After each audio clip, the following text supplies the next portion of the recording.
Hi hello ನಮಸ್ಕಾರ friends, ಎಲ್ಲರೂ ಹೇಗಿದ್ದೀರಾ? ನಾನು ಸೂಪರ್ ಆಗಿದ್ದೀನಿ. ಐ ಹೋಪ್ ನೀವು ಕೂಡ ತುಂಬ ಚೆನ್ನಾಗಿದ್ದೀರಾ ಅಂತ ತಿಳ್ಕೊಂಡು ಇವತ್ತಿನ ವ್ಲಾಗ್ನ ಸ್ಟಾರ್ಟ್ ಮಾಡ್ತಾಯಿದ್ದೀನಿ. ಎಲ್ಲ ಕೆಲಸ ಮುಗ್ದೋಯ್ತು ಫ್ರೆಂಡ್ಸ್, ಮನೆ ಕೆಲಸ ಎಲ್ಲ ಆಗೋಗಿದೆ. ನಮ್ಮ ಬಗ್ಗೆನೂ ಒಂದು ಸ್ವಲ್ಪ ಕಾಳಜಿ ಮಾಡ್ಕೋಬೇಕು ಅಲ್ವಾ. ಬರೀ ಮಕ್ಕಳು, ಮನೆ, ಸಂಸಾರ, ಅಡುಗೆ ಇದೇ ಆಗೋಯಿತು. ನೆಕ್ಕು ತುಂಬ ಕಪ್ಪಾಗಿತ್ತು. ನೀವು ತಮ್ಲೈನಲ್ಲಿ ನೋಡಿರ್ತೀರ ನಾನು ಇವಾಗ ಏನು ಮಾಡ್ತಾಯಿದ್ದೀನಿ ಅಂತ. ಅದಕ್ಕೋಸ್ಕರ ಒಂದು ಪ್ಯಾಕ್ ಹಾಕೋತಾ ಇದ್ದೆ, ಅದನ್ನು ನಿಮ್ಮ ಜೊತೆಗೆ ಶೇರ್ ಮಾಡ್ಕೋತಾ ಇದ್ದೀನಿ. ಇನ್ನು ಯಾರೆಲ್ಲ ನನ್ನ ಚಾನಲ್ನ ಸಬ್ಸ್ಕ್ರೈಬ್ ಮಾಡ್ಕೊಂಡಿಲ್ಲೋ ಪ್ಲೀಸ್ ಸಬ್ಸ್ಕ್ರೈಬ್ ಮಾಡಿಕೊಂಡು ವೀಡಿಯೋಸ್ನ ನೋಡಿ, ಸ್ಕಿಪ್ ಮಾಡ್ದಂಗೆ ವಿಡಿಯೋ ನೋಡಿ ಕಮೆಂಟ್ ಬಾಕ್ಸಲ್ಲಿ ಕಮೆಂಟ್ ಮಾಡಿ ತಿಳಿಸಿ ವಿಡಿಯೋ ಹೇಗೆ ಅನ್ನಿಸ್ತು ಅಂತ. ಪ್ಲೀಸ್ ವಿಡಿಯೋಗೆ ಒಂದು ಲೈಕ್ ಕೊಡಿ. ವಿಡಿಯೋ ಇಷ್ಟ ಆದರೆ ನನ್ನ ಚಾನಲ್ನಲ್ಲಿ ಡೈಲಿ ಬ್ಲಾಗ್ಸ್, ಕುಕ್ಕಿಂಗ್, ಟ್ರಾವೆಲಿಂಗ್ ಅಥವಾ ಒಂದು ಸ್ವಲ್ಪ ಟಿಪ್ಸ್ಗಳು, ಹೆಲ್ತ್ ಟಿಪ್ಸ್, ಬ್ಯೂಟಿ ಟಿಪ್ಸ್, ಹೀಗೆ ಮನೆ ಮದ್ದುಗಳು ಯಾವ್ದ್ಯಾವುದು ನನಗೆ ಗೊತ್ತು ಎಲ್ಲವನ್ನೂ ನಿಮ್ಮ ಜೊತೆಗೆ ನಾನು ಶೇರ್ ಮಾಡ್ತಾ ಹೋಗ್ತೀನಿ. ಅದಕ್ಕೋಸ್ಕರ ನೀವು ನನ್ನ ಚಾನಲ್ನ ಸಬ್ಸ್ಕ್ರೈಬ್ ಮಾಡ್ಕೊಂಡ್ಬಿಟ್ಟು ಬೆಲ್ ಐಕಾನ್ ಆಲ್ ಅಂತ ಮಾಡ್ಕೊಳ್ಳಿ. ಬೆಲ್ ಐಕಾನ್ನ ಒತ್ತಿ ಆಲ್ ಅಂತ ಮಾಡ್ಕೊಂಡಾಗ ನಾನು ಹಾಕಿರೋ ವಿಡಿಯೋ ಫಸ್ಟ್ ನಿಮಗೆ ಬರುತ್ತೆ. ವಿಡಿಯೋ ಹಾಕಿದ ತಕ್ಷಣವೇ ನೀವು ನೋಡ್ಬೋದು. ಅದಕ್ಕೋಸ್ಕರ ಸಬ್ಸ್ಕ್ರೈಬ್ ಮಾಡಿಕೊಂಡು ವೀಡಿಯೋಸ್ನ ನೋಡಿ, ನಮಗೂ ಕೂಡ ಹೆಲ್ಪ್ ಆಗುತ್ತೆ ಫ್ರೆಂಡ್ಸ್. ಇವತ್ತು ಮಾಡ್ತಿರೋ ವಿಡಿಯೋ ನಿಮ್ಗೆ ಯೂಸ್ಫುಲ್ ಆಗಿರುತ್ತೆ, ನಿಮ್ಗೆಲ್ರಿಗೂ ಇಷ್ಟ ಆಗುತ್ತೆ ಅಂತ ವಿಡಿಯೋನ ಮಾಡ್ತಾಯಿದ್ದೀನಿ. ನನಗೂ ಅವಶ್ಯಕತೆ ಇತ್ತು, ನಾನು ಮಾಡ್ಕೊಳ್ಳೇಬೇಕಾಗಿತ್ತು. ತುಂಬ ಕಪ್ಪಾಗಿತ್ತು. ಯಾಕೆ ನನ್ನ ನೆಕ್ಕು ಕಪ್ಪಾಗಿತ್ತು ಅಂದರೆ ದಪ್ಪ ಆಗಿದ್ದೀನಿ. ದಪ್ಪ ಆಗಿರೋದ ಕಾರಣ ಹಾರ್ಮೋನ್ಸ್ ಇಂಬ್ಯಾಲೆನ್ಸ್ ಆಗುತ್ತೆ. ಇಂಬ್ಯಾಲೆನ್ಸ್ ಆಗೋದ್ರಿಂದ ನೆಕ್ಕು ಕಪ್ಪಾಗುತ್ತೆ.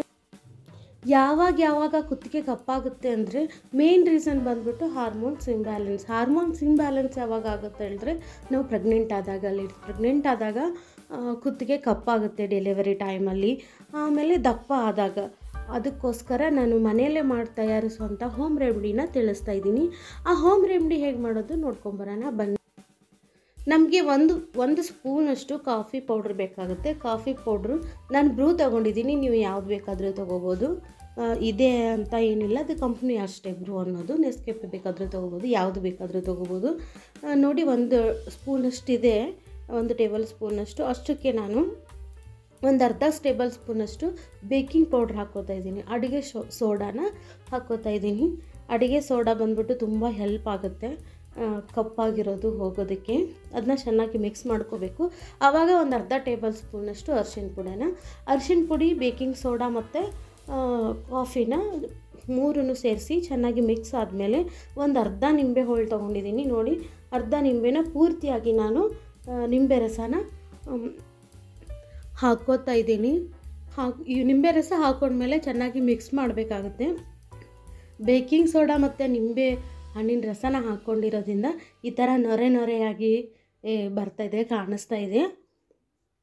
ಚೆನ್ನಾಗಿ ಮಿಕ್ಸ್ ಆದಮೇಲೆ ಒಂದು 10 ನಿಮಿಷದಿಂದ ಒಂದು 20 ನಿಮಿಷದವರೆಗೂ ಈ ಥರ ತಿರುಗಿಸ್ತಾನೆ ಇರಬೇಕು. ಆವಾಗ ನಮಗೆ ಇದು ಲಿಕ್ವಿಡ್ ಥರ ಬರುತ್ತೆ. ಒಂಥರ ಪ್ಯಾಕಿಗೆ ನಾವು ಪ್ಯಾಕ್ ಹಾಕ್ಕೊಳ್ಳೋದಕ್ಕೆ ಆವಾಗ ಈಸಿ ಆಗುತ್ತೆ. ತಿರುಗಿಸ್ತಾನೆ ಇರಬೇಕು, ಚೆನ್ನಾಗಿ ಮಿಕ್ಸ್ ಮಾಡ್ತಾನೆ ಇರಬೇಕು.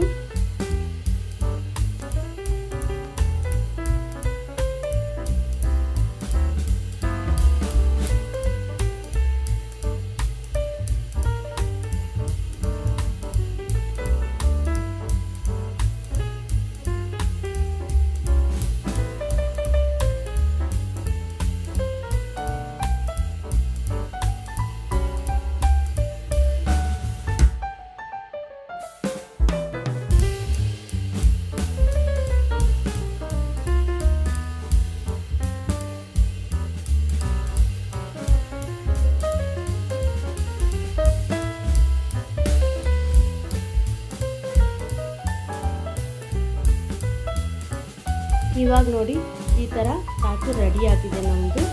ಈಗ ಅಪ್ಲೈ ಮಾಡ್ಕೋಬೇಕು ನೆಕ್ಕಿಗೆ. ನಾನು ಮೊದಲು ನೆಕ್ನ ವಾಶ್ ಮಾಡ್ಕೊಂಡು ಬಂದಿದ್ದೆ. ನೆಕ್ಕಿಗೆ ಅದನ್ನು ಸ್ವಲ್ಪನೇ ತೊಗೊಂಡು ನಾನು ಪೂರ್ತಿ ನೆಕ್ಕು ಫುಲ್ಲು ಹಿಂದೆ ಮತ್ತು ಮುಂದೆ ಎಲ್ಲ ಕಡೆ ಅಪ್ಲೈ ಮಾಡ್ಕೋತೀನಿ. ಚೆನ್ನಾಗಿ ನಾವು ಮಸಾಜ್ ಕೂಡ ಸರ್ಕಲ್ ಟೈಪಲ್ಲಿ ಮಾಡಬೇಕು. ರೌಂಡ್ ಸರ್ಕಲಲ್ಲಿ ಮಾಡಿದಾಗ ನಾವೆಷ್ಟು ಮಸಾಜ್ ಮಾಡ್ತೀವೋ ಅಷ್ಟು ಹೆಲ್ಪ್ ಆಗುತ್ತೆ ನಮಗೆ. ನೋಡಿ, ಅವಾಗಲೇ ನಿಂಬೆಹಣ್ಣು ರಸ ಹಿಡ್ಕೊಂಡಿರೋ ಸಿಪ್ಪೆ ಇತ್ತಲ್ಲ, ಅದರಿಂದ ಮಸಾಜ್ ಮಾಡ್ಕೊಳ್ಳೋಣ, ಹೆಲ್ಪ್ ಆಗುತ್ತೆ ಅದು.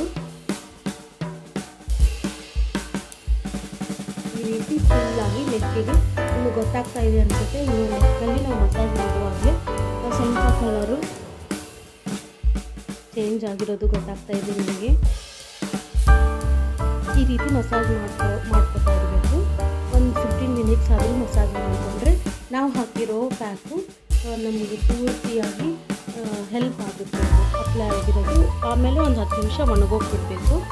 ಆಮೇಲೆ ವಾಶ್ ಮಾಡಬೇಕಾಗುತ್ತೆ. ಇದೆಲ್ಲ ಪ್ರೋಸೆಸ್ ಆಗಬೇಕಾದ್ರೆ ಒಂದು ಸ್ವಲ್ಪ ಹೊತ್ತು ಟೈಮ್ ಹಿಡಿಯುತ್ತೆ. ಇಕ್ಕರು ಮನೇಲಿ ಫ್ರೀ ಇದೆಲ್ಲ ಎಲ್ಲ ಕೆಲಸ ಆದಮೇಲೆ ಮಾಡಿಕೊಂಡ್ರಿ. ಆದರೆ ಆಮೇಲೆ ಇನ್ನೊಂದು ವಿಷಯ, ಒಂದೇ ದಿನಕ್ಕೆ ಇದು ಸರಿ ಆಗೋಲ್ಲ. ಒಂದೇ ದಿನಕ್ಕೆ ಪೂರ್ತಿಯಾಗಿ ವೈಟ್ ಆಗೋಲ್ಲ. ಒಂದು 10 ನಿಮಿಷದಲ್ಲಿ ಬೆಳಗಾಗ್ಬಿಡುತ್ತೆ, 20 ನಿಮಿಷದಲ್ಲಿ ಬೆಳಗಾಗ್ಬಿಡುತ್ತೆ. ಅಥವಾ ಒಂದು ಸಲ ಮಾಡಿಬಿಡಿ ಬೆಳಗಾಗ್ಬಿಡುತ್ತೆ ಅಂತ ನಾನು ಹೇಳಲ್ಲ. ಈ ಹೋಮ್ ರೆಮಿಡಿನ ನಾವು ವಾರಕ್ಕೆ ಒಂದು ಸಲ ಮಾಡಬೇಕಾಗುತ್ತೆ. ಒಂದು 4-5 ಸಲ ಮಾಡಿದಾಗ ನಮಗೆ ಸಂಪೂರ್ಣವಾದ ಡಿಫ್ರೆನ್ಸ್ ಗೊತ್ತಾಗುತ್ತೆ. ತಕ್ಷಣಕ್ಕೆ ಗೊತ್ತಾಗಲ್ಲ.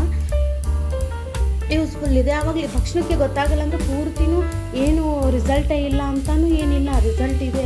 ಈಗ ನಿಮಗೆ ಗೊತ್ತಾಗುತ್ತೆ, ನೀವು ತಮ್ಲೈನಲ್ಲಿ ನೋಡಿರ್ತೀರಲ್ಲ, 2 ನೆಕ್ಕು ಕೂಡ ನಾನು ಬೇರೆ ಯಾವುದು ಡೌನ್ಲೋಡ್ ಮಾಡಿಬಿಟ್ಟು ನಾನು ನಿಮಗೆ ತೋರಿಸ್ತಾ ಇಲ್ಲ. ನನ್ನದೇ ನೆಕ್ದು ಫೋಟೋ ತೆಗೆದು ಹಾಕಿದ್ದೀನಿ, ಬಿಫೋರು ಮತ್ತು ಆಫ್ಟ್ರು ಕೂಡ. ನಿಮಗೆ ಗೊತ್ತಾಗುತ್ತೆ, ಅಷ್ಟು ಡಿಫ್ರೆನ್ಸ್ ಮಾತ್ರ ಬಂದೇ ಬರುತ್ತೆ. ಪೂರ್ತಿಯಾಗಿ ಫುಲ್ ಕಪ್ಪಿದ್ದವ್ರು ಫುಲ್ ವೈಟು ತೋರಿಸ್ತಾರಲ್ಲ, ಆ ಥರ ಅಂತೂ ಏನಾಗಲ್ಲ. ಆಮೇಲೆ ಪೂರ್ತಿ ನೆಕ್ಕು ಕಪ್ಪು ಹೋಗಲೇಬೇಕು ಅಂತ ಹೇಳಿದ್ರೆ ವಾರಕ್ಕೆ ಒಂದು ಸಲ ಅಂತ 1-2-3 ತಿಂಗಳಾದರೂ ನಾವು ಕಂಟಿನ್ಯೂವರ್ಸ್ ಆಗಿ ಮಾಡಿದ್ರೆ ನಮಗೆ ರಿಸಲ್ಟ್ ಪಕ್ಕ ಇದ್ದೇ ಇದೆ. ಇದು ನಾನು ಮೊದಲು ಮಾಡಿದ್ದೆ, ನನ್ನ ಮಗನ ಡೆಲಿವರಿ ಆದಾಗ ರಿಸಲ್ಟ್ ಇತ್ತು. ಆಮೇಲೆ ಇವಾಗ ಮಾಡಿರಲಿಲ್ಲ. ಈಗ ಸ್ಟಾರ್ಟ್ ಮಾಡಿದ್ದೀನಿ. ನೀವು ಕೂಡ ನನ್ನ ಜೊತೆಗೆ ಸ್ಟಾರ್ಟ್ ಮಾಡಿ ನೋಡೋಣ ಹೇಗಾಗುತ್ತೆ ಅಂತ. ನೆಕ್ಸ್ಟ್ ವಿಡಿಯೋದಲ್ಲಿ